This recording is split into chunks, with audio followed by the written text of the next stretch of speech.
The remnants of Cyclone Jasper pulling out of Queensland, but southeast Queensland is in for torrential rainfall over the next 10 days. So we're taking a look at the national picture once again, the Christmas season forecast update, with Christmas Day itself being just under a week away now.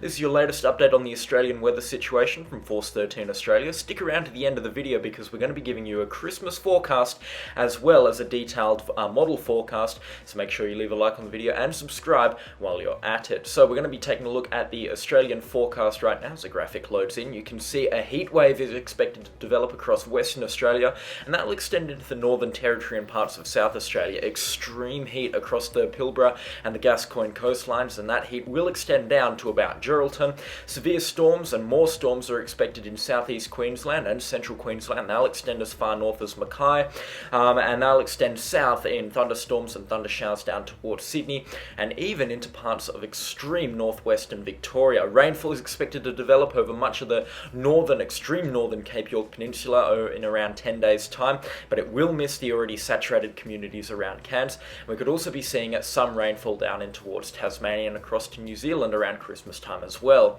So the headline right now, remnant low Jasper is gone. It is dissipating as we speak right now, and it is pulling further north. It's going to move up towards Thursday Island throughout the rest of today, and we're not expecting any more rainfall around Cairns for at least the next couple of days, and the only rainfall that will fall in the next 14 days or so is just these odd brief heavy showers. So it looks like it is finally over, but that is not before 2,000 millimeters fell in some areas. Corunda Station had 1,900 millimeters of rain from this cyclone, making Cyclone Jasper the wettest tropical cyclone in Australian history, and it eclipsed the record of, I believe, a 1979 cyclone Peter by about 20 millimeters of rain, which affected the same region of Australia, the wettest part of Australia. So intense rainfall fell from this system. 12 stations have picked up more than 1,000 millimeters in the past week. There's been widespread totals above 250 millimeters. So just crazy rainfall totals.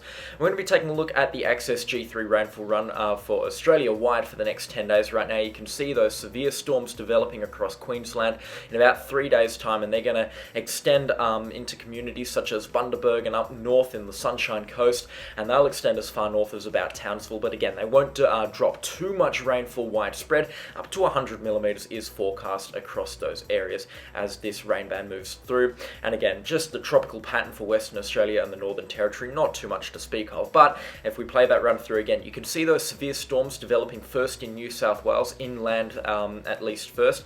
They will deliver some rainfall to Sydney and up towards Newcastle and Coffs Harbour before they extend into Queensland, and they could dump a pretty high amount of rainfall. In fact, some models suggesting up to 250 millimeters over the next 10 days, which is a very substantial amount of rainfall. And if we zoom into this part of Australia, you can see just how severe these storms could be. Those black areas, more than 25 millimeters of rainfall an hour, and you can see Friday and into Saturday, they really do extend across the central coalfields of Queensland, and into Sunday and Monday, Christmas Day, you can see they do start to pull offshore, but still we could be seeing pulse thunderstorms extend across Christmas Day anywhere between Sydney and up towards about Bundaberg, which means there will be locations outside of Brisbane and Sydney that pick up a substantial amount of rainfall on Christmas Day, and there is also the chance that Brisbane and Sydney as well could be in for a pretty wet Christmas. So we're going to have to watch this very closely, but there'll be more on that towards the end of the video. Now, temperature is also a pretty big talking point, especially in Western Australia. Very hot conditions expected. There are some towns that will pick up daytime maxima of around 50 degrees Celsius next week.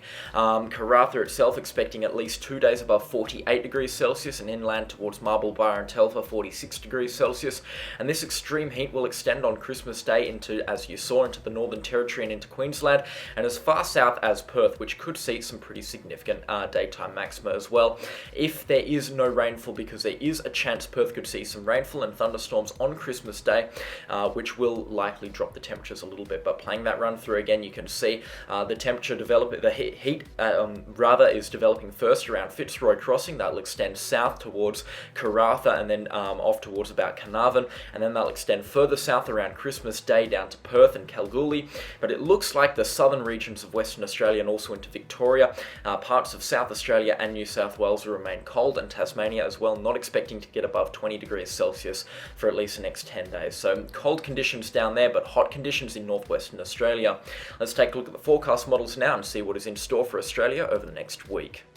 Alright, so we're taking a look at the national picture right now. First off, northern Queensland, the remnants of Cyclone Jasper are finally about to die. It has had a really good run. It is a record-breaking tropical cyclone, but thankfully its run looks to be over. But it's not before it dumps quite a lot of rainfall in the extreme northern parts of Queensland around Thursday Island, that sort of area, and maybe into southern Papua New Guinea as well.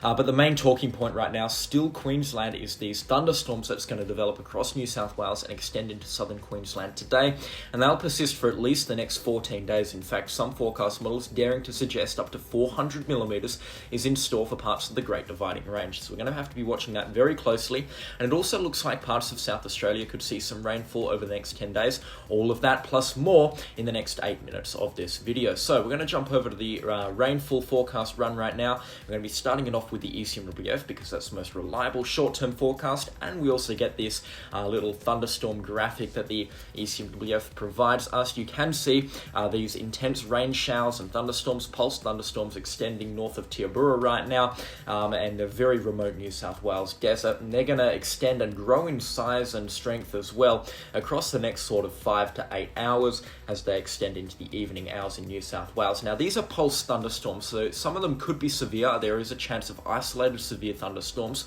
They will bring damaging winds, heavy rainfall, and possibly large hailstones. It's not till we get to about Thursday that we're expecting organised supercell or squall structures to develop, and this is where we could be really seeing some dangerous thunderstorms that develop that drop some intense rainfall, very large hailstones, and possibly destructive winds. And you can see Wednesday morning these squall lines are extending into Bathurst, Orange, Dubbo, that sort of area over the Great Dividing Range. They could really drop some very heavy rainfall at this time.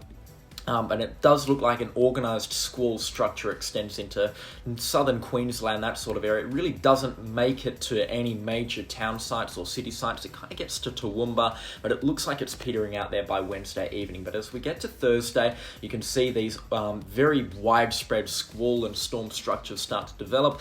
Some of these storms have got a chance of becoming supercell systems, and we could be seeing some rainfall dropped over Brisbane Thursday afternoon, local time, and we could really be seeing these storms drop quite a substantial amount of rainfall as they extend into areas that they're going to affect. Now, Thursday and Friday look like the worst days. You can see throughout Friday we could be seeing some locations picking up some very heavy rainfall, up to 50 millimetres for the day. And again, they'll be concentrated around the coastline and over the Great Dividing Range. That's where we're expecting the majority of the storm activity to occur. But again, Brisbane could be seeing showers from these storms as well. So I wouldn't be writing off Brisbane for seeing no rainfall for at least the next couple of days. It looks like they temporarily ease off throughout the evening, but they redevelop again in New South Wales Saturday and into Sunday.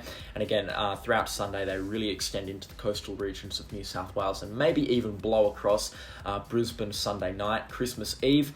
But they look like they might just miss Brisbane and move a little bit further north throughout a lot of inland Queensland country and rural Queensland. And then Monday, Christmas Day, we're going to switch over to the axis so we get a better look at the long range. You can see quite a lot of rainfall expected to really line itself up throughout Christmas Day. You can see these showers already developing from a low pressure system in central Queensland, and some of these could be very heavy indeed. And it's going to be a very hot day in inland Queensland, up to 42 degrees Celsius, extending into Mount Isa, Longreach, Birdsville, that sort of area. So still remote, but very hot weather expected. And it looks like Christmas Day we might just miss the rainfall for Brisbane, which is great news indeed. Sydney again looking fairly dry. Inland there's going to be sporadic showers and storms and so forth, but it really doesn't look like we're going to be seeing intense thunderstorms Christmas Day, which is fantastic news. So you might still get a chance of Christmas lunch or Christmas dinner outside under a beautiful sunset with quite a nice amount of cloud cover. So you could really be seeing a beautiful sunset on Christmas night, which would be great news indeed. The remainder of Australia remaining dry by the looks of things. Hobart will be cold actually, 10 degrees around nighttime for Christmas. Melbourne again kind of chilly, you might need a jumper down there as well, 18 degrees and probably windy too. Adelaide fairly cool as well, mild conditions throughout much of South Australia. The Northern Territory fairly stock standard for this time of the year, pulse thunderstorms in the evening, but it looks like Darwin might just miss out on them as well. And then the wild card is going to be Perth. We're kind of looking out for what could be a bit of a thunderstorm event. Again, no severe thunderstorms for Christmas night, but it looks like we might be seeing a bit of rainfall Christmas Day.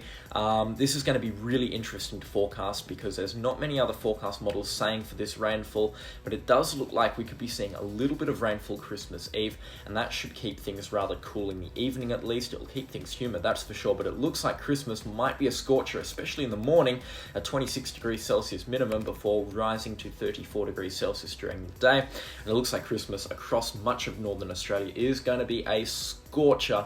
Some locations, Panawonsia 46 degrees, away from Panawonsia near Onslow 47 degrees, Marble Bar 46, Wave Hill 47 in the Northern Territory. It could be really hot indeed, that's for sure, across Western Australia and the Northern Territory, and also, as mentioned earlier, parts of Queensland. So we're going to have to be watching this one out very closely. Now, one thing that I did notice when I was looking at the forecast models this morning is the remnants of Jasper are going to linger around northern Queensland for a lot longer than we thought. In fact, it looks like the monsoon trough tries and wraps up a low pressure system. You can see this here as it moves towards Thursday Island around the 23rd and the 24th, that's Christmas Eve, and it looks like a substantial amount of rainfall and a consistent amount of rainfall is dropped in far north Queensland from this storm. Yeah, it really does actually, and into Christmas Eve, Christmas Day, and into Boxing Day, this rainfall really does persist, as you can see as I play this through quite fast, but it doesn't look like it becomes a cyclone or even a tropical low for that matter, and it pulls away offshore before it can dump any serious amount of rainfall in the already absolutely flooded communities around Cairns. So rainfall accumulation for the next 10 days is a pretty standard 20 to 30 millimeters for parts of Cairns and down towards Innisfail, but up north you're probably looking at up to 250 millimeters around Thursday Island, and inland maybe up to 300 millimeters just outside of Weipa. But the big talking point for rain accumulation is once again down in southeast Queensland. We could be seeing locations pick up to 450 millimeters from this rain event. It looks like Brisbane stays out of the thick of things, still 100 millimeters of rain, but this very heavy rainfall will extend into New South Wales, where once again over 150 millimeters is expected for multiple locations, but it looks like it's not enough rain to cause any serious amount of flooding, which is great news down there because we do not want major flooding around Christmas time. But once again, we're going to have to watch this forecast very closely because with thunderstorms, we know things can change very, very quickly. Overall, for the rest of Australia and Western Australia, South Australia looking fairly dry. That's pretty standard for this time of the year. But yeah, a pretty good forecast going into Christmas, minus the thunderstorms that we could be seeing in central and northern New South Wales and central and southern Queensland. That's kind of the only bad news as we go into Christmas. But after Christmas and into the new year, it looks like we're going to be seeing a pretty nice weather situation across much of Australia. Now let's jump into the graphical Christmas forecast as promised. Let's jump back to the main part of the video. So this is what you can expect across Australia Christmas Day. So as I mentioned, we're going to go top to bottom. Rain extending throughout the northern parts of Queensland, and that will turn into storms, and some of those could be severe, extending between Mackay and Rockhampton, but it looks like those storms should remain out of the big metro areas around Grafton and Brisbane and the Gold Coast, but still there is a chance of showers there. It's going to be cold in southern Australia around Victoria into Canberra, and then down towards Hobart as well. We could be seeing some rain showers there. Moving over west, we're going to be seeing a very hot day across the Pilbara region, and that hot weather will extend into the Northern Territory and even into parts of South Australia and Queensland. And then going south, we'll see that hot weather extend across to Perth, and some of that hot weather will likely drive some thunderstorm activity extending across the Wheatbelt region, which could go into the Goldfields region around Kalgoorlie as well. So we're going to be watching this one very closely. And over to New Zealand, there'll be rain showers over there in the central part of the Southern Island. We could be seeing those, some pretty significant rain totals from that as well. But that's the latest on the Christmas forecast, and that's the latest from the video, so make sure you have subscribed and leave a like on the video if you've enjoyed it, and tell me how we can improve in the comment section down below. But that's the latest from me, and I'll catch you all in the next storm. Goodbye. Thank you for watching our content this update. If you enjoyed it, be sure to subscribe to get more updates covering all things weather and geophysics impacting Australia and the Oceania region. Subscribe to our other channels for more content from across the network, and be sure to check out our website where you can find free access to floater and radar imagery and articles on everything weather and much more. If you wish to support us directly, you can purchase some of our merchandise. We have a wide variety of clothing and homeware, Or you could become an Ultimate fan, which is the best way to directly support us, granting you some sweet perks and offers, including features in our custom storm animations, live streams, and much more.